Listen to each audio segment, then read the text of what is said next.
You know, of all the franchises I've followed since I was a kid, I think it's safe to say that Dragon Ball is the only one that stayed relatively consistent throughout the years. Some series end, some series just devolve into absolute garbage, and then there's Dragon Ball just chugging along throughout the years, occasionally dishing out a video game or movie or series that just keeps me invested. As it turns out, laser beams and screaming punch men are as cool to me now as they were when I was like 7. Now, granted, Super was a little bit hit or miss for me, and there are definitely some things about it that I'm not too keen on, and Super Dragon Ball Heroes is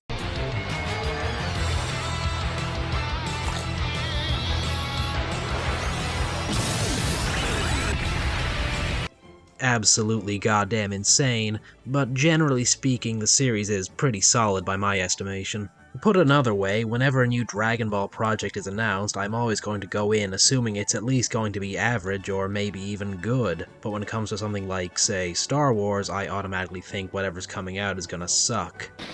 Oh my goodness, this is awful! As you might have guessed if you checked the title or the thumbnail of this video, I'm here to talk about Tien, a character I've grown really fond of over Dragon Ball's lifespan, whose continued mistreatment manages to always confuse and anger me in equal measures. Because in a franchise full of larger-than-life figures and crazy power levels, Tien remains a legend who has been denied his hype. You're just human.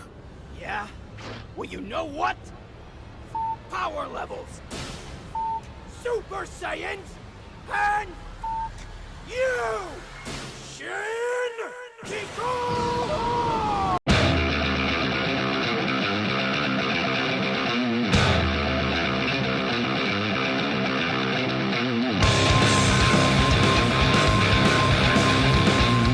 My general liking for Tien as a character can probably be traced back to his first appearances, where he was one of the earliest serious antagonists the series had. Old Triclops managed to establish his badass credentials fairly early on, being the first person to beat Master Roshi in a fight. Essentially, I mean, Roshi surrendered, but you know, still a W for Tien. He also beat the crap out of Yamcha and did this to him.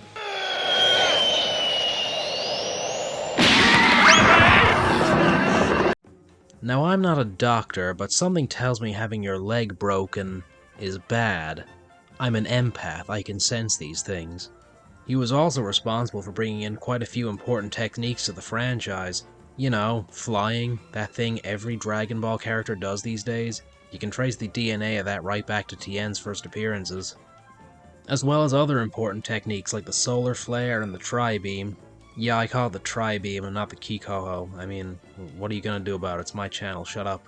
Tien narrowly beat Goku during the World Martial Arts Tournament, and from there he transitioned from evil jerk martial artist to friendly rival. But from there, things kinda went downhill fast for Tien. For one thing, he became fodder during the King Piccolo arc, and soon after that he was killed during the Saiyan saga. I understand the logic behind it, of course, having the heroes all get fodderized and turn into jobbers to establish how serious a threat the Saiyans are, but, you know, you could have had them do a little bit more damage to Nappa. You know, a similar thing happens in Tree of Might, where all the Earthling fighters get dunked on by Turles' minions, and then those same henchmen just get instantly bodied by Goku in 10 seconds flat, so like, what was the point? The Earthlings aren't allowed to beat the henchmen, but those same henchmen don't pose a threat to Goku in a fight, so there's not really any point to it. Come on, throw the humans a bone every once in a while. Regardless, by the time the Saiyan saga came to an end, it was abundantly clear that Tien was never going to catch up to Goku or be a serious rival ever again. On the plus side, there was a little bit of filler during the Namek saga where Tien and the Earthlings who were dead on King Kai's planet got to beat up the Ginyu Force, so hey, that was nice. Filler treats them better than the author does. There wasn't a whole lot for Tien to do when the Android saga rolled around, but fortunately this time Toriyama was pretty egalitarian when it came to characters getting their asses kicked. Everyone from Vegeta through to Trunks, and even the non-Saiyans got whooped by the androids. And if Tien's role in this arc had simply been to get choked out by Android 17, he probably would be pretty obscure as far as characters go, except for one iconic moment that made just about everyone sit up in their seats and go, "Yo, this is absolutely hype." I don't think it's any sort of exaggeration to state that Tien's tri-beam attack against semi-perfect Cell is one of the single coolest moments in an entire franchise full of cool moments. It's certainly the single coolest moment from any Earthling character. Nothing else really comes close. Making a desperate last stand against an enemy who's like a bajillion times stronger than him, using an attack that kills him a little more every time he uses it. There's only one term to describe something like that, my friends. I think this is the moment for me, and likely many other people watching, that Tien went from some sort of background human character to one of the coolest people in the entire franchise. And, well, I was kind of living with the vague hope that this meant that Tien, even if he wouldn't become one of the heaviest hitters around, would still get to show up and be super cool from time to time. But that, didn't really happen. Notably, Old Three Eyes didn't do a whole lot for the remainder of the Cell saga, and he was absent for like 99% of the Boo saga. I have to go now. My planet needs me. What about that 1%, you may be asking? Well, he did come in clutch for a single moment, but it's as baffling as it is cool.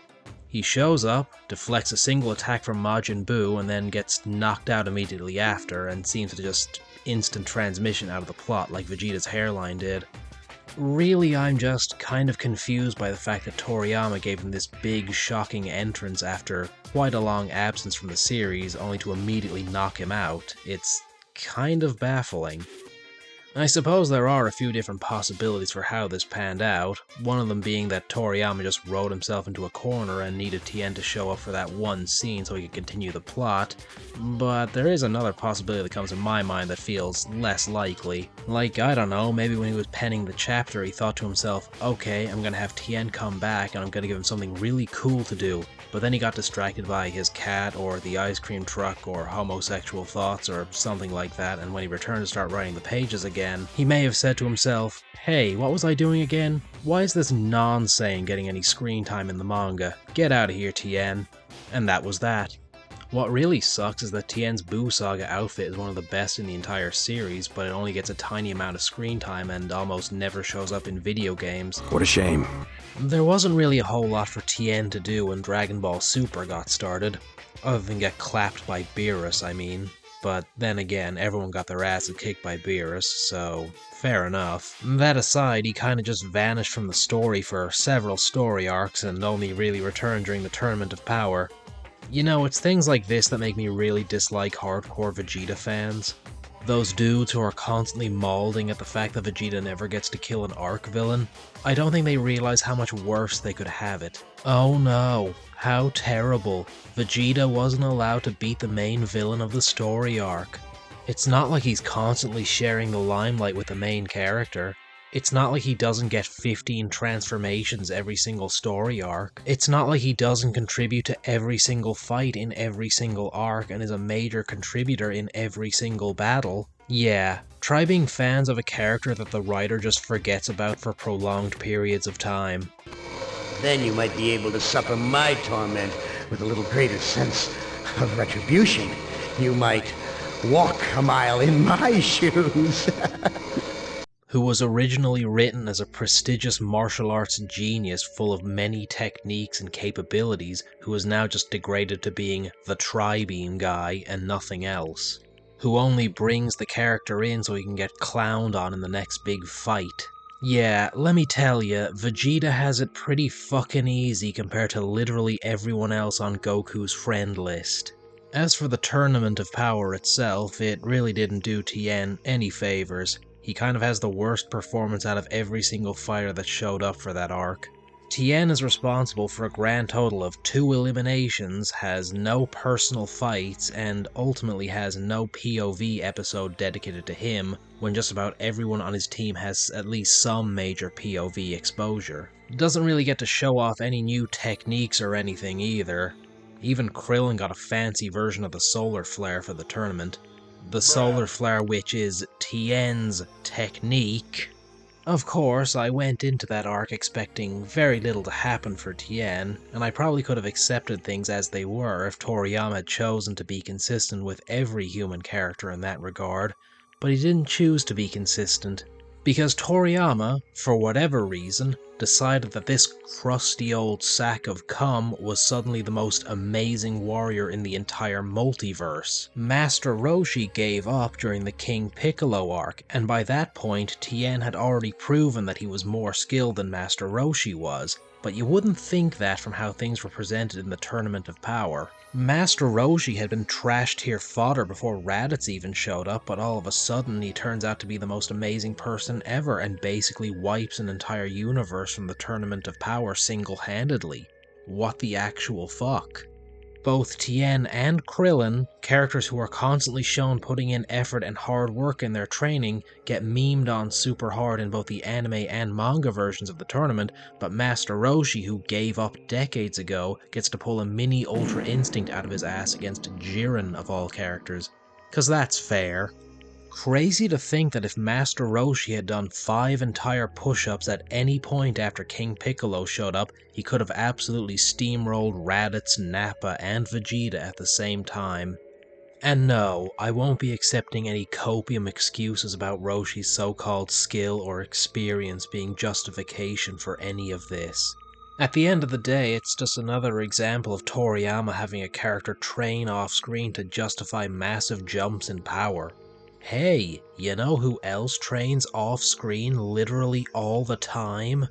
Why isn't it possible? It's just not. Why not, you stupid bastard? What always confuses me about all this is that Tien is never written as a joke character, which makes his treatment just so bizarre to me. When Toriyama decides to give screen time to Yamcha or Hercule, the joke is almost always about how weak and lame these guys are. They're meant to be comic relief in his eyes. Even Krillin to this day gets dunked on in similar ways. As recently as Superhero, there's a joke about how weak he supposedly is. Tien is never written to be the butt of the joke like those characters are, but he certainly is treated in the same way. It's just something that confuses me. But maybe, just maybe, if Dragon Ball Super ever makes a proper comeback, Tien will be allowed to have a cool moment again. It's false. No way. Not this time. No, not this time. It's totally made up. Pure fiction.